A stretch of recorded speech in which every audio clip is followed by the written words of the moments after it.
How to see all hidden Netflix genre at once. To see all these hidden Netflix genres at once, what you can do is use the secret code that you can find it within your browser.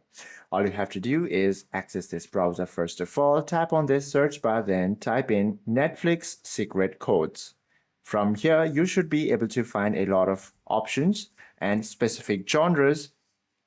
All you have to do is find yourself your favorite genre and simply long press on any of these codes that you like, then tap on this copy option. Once you copy this code, you simply have to open the Netflix application onto your device.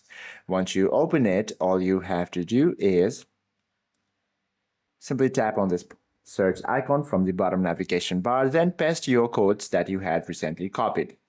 Tap done. From here, you should be able to view all this similar playlist or playlist of similar genres. I hope this video helps you out a lot. If you have any questions or queries, please do comment down below.